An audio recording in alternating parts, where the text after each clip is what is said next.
Bienvenue à tous dans ce nouvel épisode des Bobines partagées, le 14e, figurez-vous. Aujourd'hui, nous entrerons dans l'œuvre du maître de la science-fiction John Carpenter en décortiquant son œuvre par un versant politique. Nous parlerons du réjouissant Invasion Los Angeles, gloire à la testostérone, à la violence et au renversement de la société consumériste et capitaliste. Et oui, la série B, c'est loin d'être seulement de la baston, des aliens maléfiques et des explosions à tout va, c'est aussi un genre propice à la satire sociale. Invasion Los Angeles dialogue avec une tradition de la science-fiction politique en expansion depuis la guerre froide, sauf qu'ici John Carpenter renverse les codes, on va le voir. Les Bobines partagées, épisode 14, c'est parti.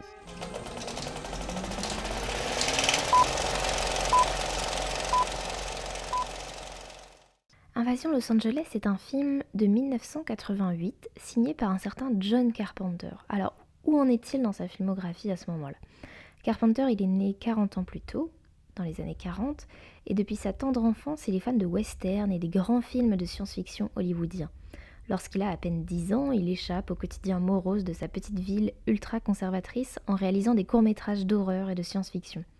Plus tard, il entre à la très prestigieuse Université de Californie, USC, dans la filière cinéma, ce qui va lui permettre de rencontrer des réalisateurs qu'il adule depuis l'enfance, comme les grands maîtres du western Howard Hawks et John Ford, mais aussi Alfred Hitchcock, Frank Capra, Orson Welles, rien que ça. Il continue ses courts-métrages et en 70, une de ses œuvres, financée de sa poche avec l'aide de quelques amis, remporte l'Oscar du court-métrage. Il passe à la réalisation de longs métrages qui sont au début assez bien reçus par la critique, et c'est Assaut en 76 qui le fait connaître en partie parce qu'il est censuré pour une scène de meurtre d'enfant. 2 ans plus tard, Carpenter révolutionne le film d'horreur avec Halloween, qui est produit avec à peu près 300 000 $, et il en remporte 60 millions. Ça veut dire que c'est le film indépendant le plus rentable de l'histoire à ce moment-là, avant d'être détrôné par d'autres films d'horreur par la suite comme Blair Witch. Alors comment expliquer un tel succès ? Halloween est considéré comme un des premiers slashers modernes. Le slasher, c'est un sous-genre du cinéma d'horreur, réalisé d'abord de façon un peu artisanale, avec un serial killer masqué au mode opératoire particulièrement sadique. Et ce film arrive dans une décennie qui compte un grand nombre de classiques du cinéma d'horreur comme L'Exorciste de William Friedkin ou Massacre à la tronçonneuse de Tobe Hooper qui précèdent tous deux Halloween. A noter que pour ce film, Carpenter, il gardera cette habitude par la suite, est un peu l'homme à tout faire de ses films. Il en signe par exemple la musique, donc celle très connue et angoissante d'Halloween. Comme tout réalisateur venu du cinéma indépendant et extrêmement rentable, Carpenter est approché par les gros studios hollywoodiens. En 82, il est marqué par l'échec critique et commercial de The Thing, peut-être trop en avance sur son temps, et qui est aujourd'hui considéré un petit peu comme son film culte. Les spectateurs ont préféré aller voir un autre film en salle au même moment, avec un gentil alien cette fois-ci, E.T. de Steven Spielberg, plutôt que le film gore de Carpenter, où des extraterrestres visqueux prennent possession des humains. Carpenter se remet en selle avec 2 grosses productions hollywoodiennes, une adaptation de Stephen King, Christine, et un film d'alien un peu romantique, Starman. Il décide de retourner vers le cinéma indépendant avec le film Prince des Ténèbres avant de revenir à un de ses premiers amours, la science-fiction, avec notre film du jour, Invasion Los Angeles.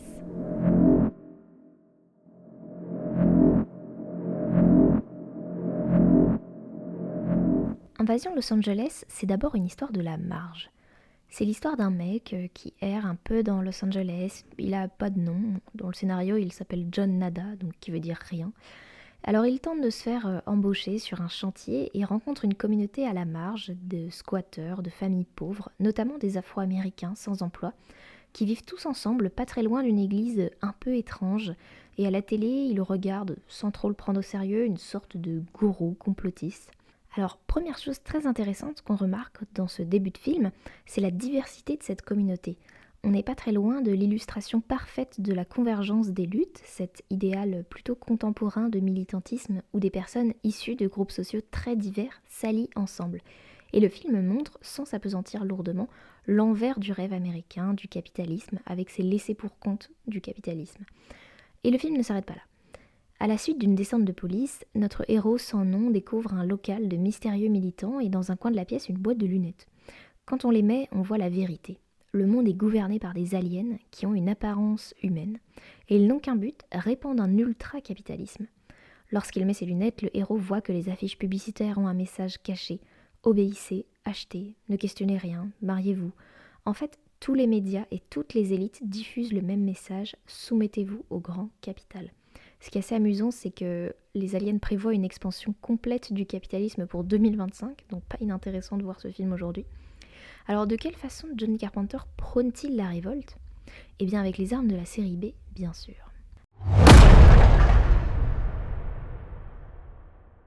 B suggère un sous-genre du cinéma, et historiquement c'est le cas. À Hollywood, dès les années 20, on diffusait au cinéma des doubles programmes, c'est-à-dire 2 films pour le prix d'un, où le premier film était celui avec le plus petit budget. Cette pratique de diffusion s'arrête à la fin des années 50, mais on utilise le terme série B pour qualifier les films à petit budget, justement. À l'époque, ça désignait principalement les westerns, les films de science-fiction et d'horreur, donc ça comprend ce qu'on appelle aujourd'hui les films de genre. Pendant des décennies, la critique n'a pas beaucoup fait attention à ce cinéma moins produit, mais très rentable et populaire. Beaucoup de cinéastes aujourd'hui respectés ont grandi avec ces films de série B et s'en sont largement inspirés. L'exemple le plus connu, c'est Tarantino. Et quand Invasion Los Angeles sort, les films de genre sont largement devenus des grands succès au cinéma. On a eu L'Exorciste, côté science-fiction on a Star Wars, soit des films qui ont un trop gros budget pour être qualifiés de série B historiquement, mais qui en empruntent les codes. Invasion Los Angeles a coûté 4 millions de dollars, donc c'est un petit budget pour un film qui a quand même des scènes d'explosion ultra crédibles, des hélicoptères à tout va, des maquillages efficaces, bref des effets spéciaux qui tiennent totalement la route en 2025. Et surtout, il a un des codes principaux de la série B, c'est un usage plutôt décomplexé de la violence. Dans Invasion Los Angeles, la violence est fun et devient le mode d'interaction privilégié entre les personnages. Par exemple, il y a une scène assez longue d'une dizaine de minutes où le héros essaie de faire comprendre à un de ses amis la face cachée des capitalistes en lui faisant essayer des lunettes. L'autre refuse et donc pendant 10 minutes, ils vont se taper sur la tronche dans une ruelle jusqu'à ce que l'un d'eux prenne l'ascendant. Et ça va pas tant entacher leur relation que ça, se battre fait partie des codes et surtout des attendus du spectateur. Et d'ailleurs, John Carpenter, qui est plutôt habitué à travailler avec des acteurs professionnels comme Kurt Russell ou Jamie Lee Curtis, fait appel pour ce film à Roddy Piper, qui n'est pas un acteur professionnel, quoique, en fait c'est un catcheur, et Roddy Piper participe à l'élaboration des scènes de combat en aidant à les chorégraphier. Et ce qui est amusant sur cette violence, c'est qu'à un moment donné, à la télévision, un des présentateurs dit qu'aujourd'hui les jeunes sont marqués par des films beaucoup trop violents de George Romero ou de John Carpenter, donc petit clin d'œil au film lui-même. Et parmi les autres codes de la série B que le film respecte, on a ce goût pour le spectacle, avec des effets spéciaux très efficaces, notamment de la pyrotechnie, des personnages qui sont un petit peu réduits à des fonctions, c'est vraiment des survivalistes qui n'ont pas vraiment de profondeur, mais c'est pas tellement gênant dans le scénario du film. Et ce qui est intéressant aussi de relever, c'est qu'Invasion Los Angeles dialogue avec tout un pan de la science-fiction américaine et par là même avec d'autres films de John Carpenter dans sa représentation paranoïaque des extraterrestres. Parce que depuis la guerre froide, les extraterrestres ont permis à la science-fiction de devenir un genre très politique, on va le voir.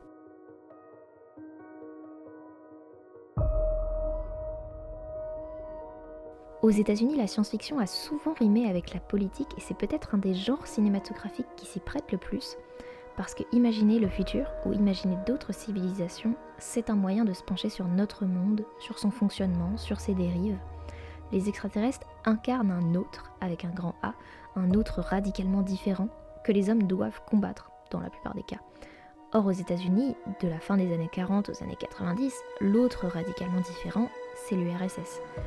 Et dans la guerre culturelle menée durant toutes ces décennies entre les deux superpuissances, la science-fiction a permis de distiller une idéologie pro-américaine en donnant à voir les peurs des Américains. La diffusion de l'idéologie communiste était suggérée par l'arrivée et l'expansion des extraterrestres. C'est là qu'on remarque que dans ces années-là, les aliens étaient souvent des créatures capables de se transformer en humains, donc impossible de distinguer l'homme de l'alien, soit l'américain du soviétique, du communiste. C'est par exemple le cas dans L'Invasion des profanateurs de sépultures, un film de 1956 de Don Siegel, beaucoup plus complexe qu'à première vue, et dont il sera sûrement question dans un prochain épisode des Bobines partagées. L'alien est donc utilisé comme repoussoir, comme ennemi viscéral de l'humanité, ou du moins de l'Amérique, mais aussi, et c'est une tendance dès les années 50, comme miroir de l'humanité, permettant une prise de distance.